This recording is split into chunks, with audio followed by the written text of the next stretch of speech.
What's up, everyone? Drinks of the week back again. Hisvault.com. This week we're going to bring you Wyndridge Brewing Company out of Dallastown, Pennsylvania. I hate to say Dallastown and Pennsylvania in the same second. Dallas. It just doesn't seem like it fits. I'm a 4-for-4 guy out of Philadelphia, like the Philadelphia teams. So anything Dallas related, whatever. But this week we're going to bring you the Handsome Bull and the Barn Dog, a chocolate vanilla imperial porter, and the Handsome Bull is a double Indian pale ale. We'll talk about the pale ale real quick. 8.3% alcohol, 75 IBUs. Barn Dog, the porter, 7% alcohol, about 20 IBUs. Just real quick this week, I'm gonna pour a glass or two here so we can talk some other stuff, but I really actually enjoyed these guys. If you've read any of this stuff before, I'm not a big fan of IPAs, but this guy is pretty good. Whatever the citra balance is in there, is really good. And the vanilla porter, not an uber big fan, really kind of like a time of the year type beer, but I actually really enjoyed it also. So as far as garage fridge additions go, these two handsome fellas, they'll definitely make it in there, and we'll have some more in the future. So on to some let me pour a beer here so you guys can at least see the color and texture of it. And then we'll talk about my man Tal the Freak, his fight last weekend, where he goes 3-0. If anybody saw the interview, my man went 3-0. He plans on fighting again in a month.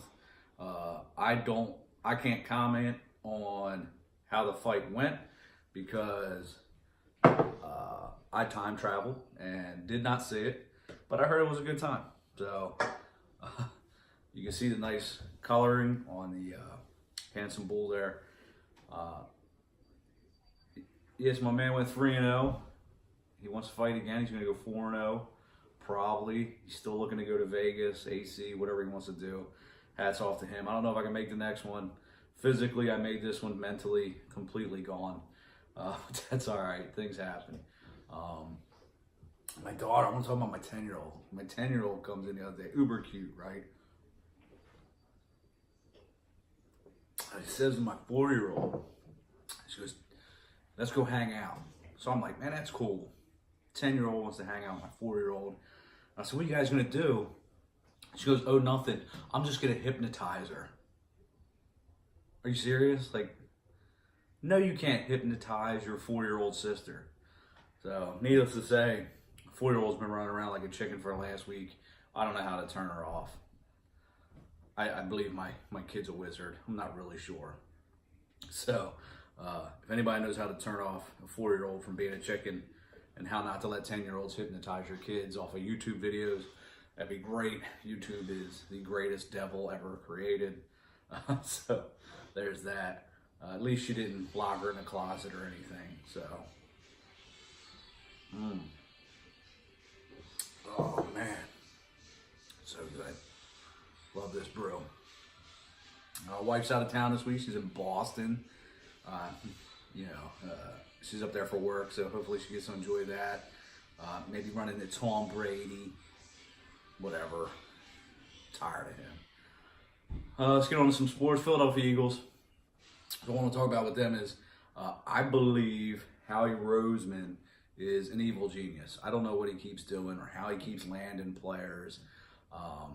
But last week he was able to pull off a 6th-round draft pick for Jordan Howard out of Chicago. So you beat him in the playoffs and then you beat him on their player.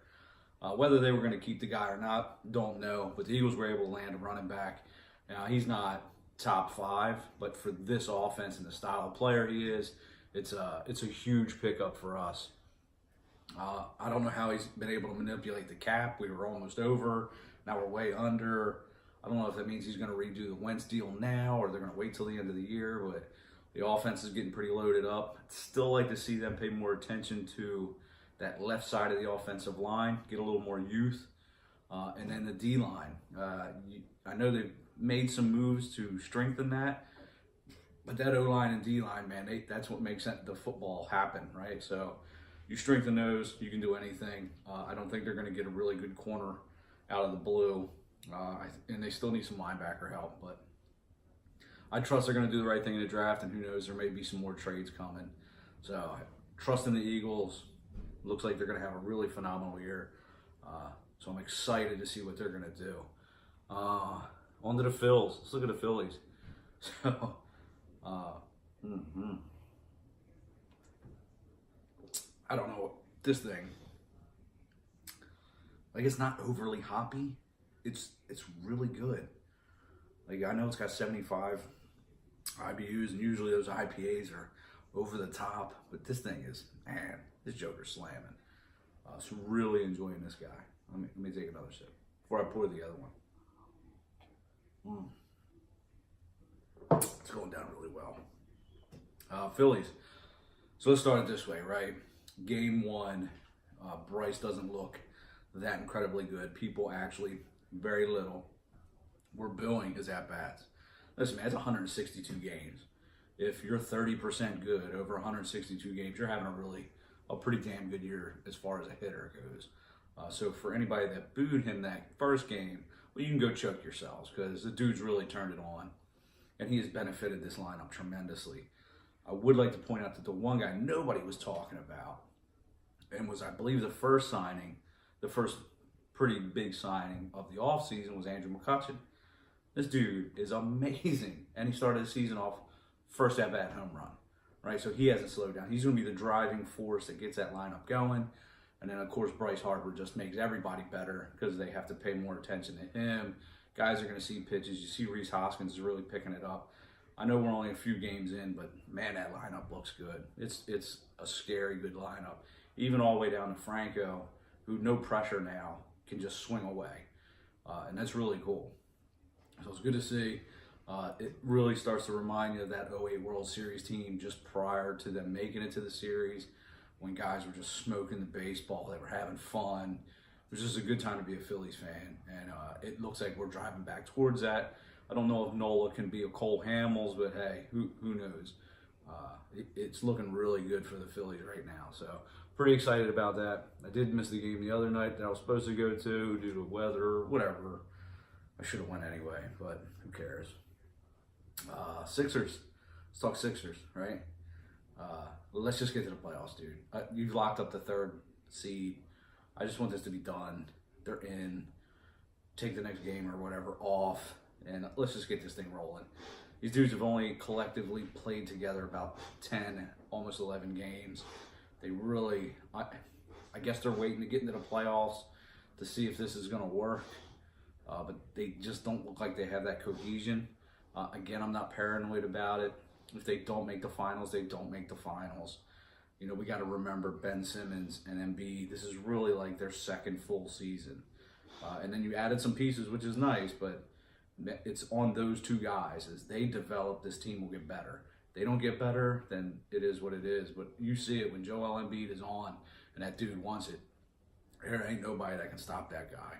7 foot, that big and solid, can shoot threes, can dunk, can drive, he moves well. It's pretty incredible to watch. And in about 4 or 5 years, probably, I'd say about 2 or 3 more years, that dude is going to be the most unstoppable player. Once he understands the game in and out, totally unstoppable. Hey, who knows? Maybe Sacktown will get the #1 pick in the lottery and we'll get Zion. And that would be insane to watch. So another sip here. Before we move on, I was going to talk Flyers. Hart, the goalie. That's all we're really going to talk about with them.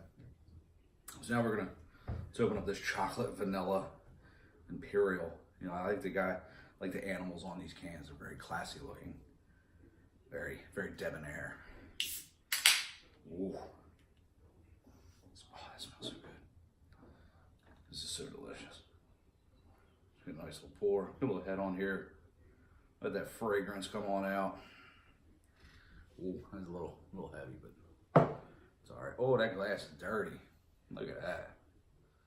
That's disgusting. Well, we're gonna drink it anyway. So,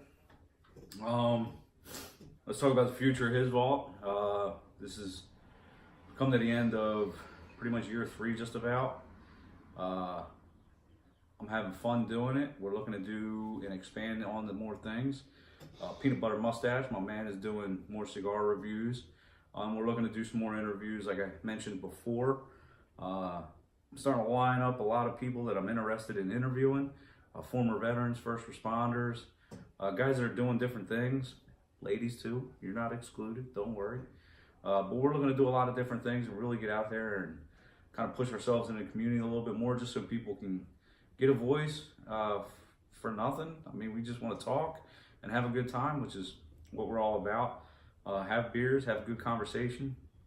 So anyone interested, you can just drop us a message. So we're looking at, and if there's any suggestions out there, let us know who you'd like us to talk to next. If you think the interview that we did with the freak sucked, let us know where we can improve. I'm always open to suggestion. So this has been hisvault.com. Once again, drinks of the week this week again, Wyndridge Brewing Company out of Dallastown, Pennsylvania.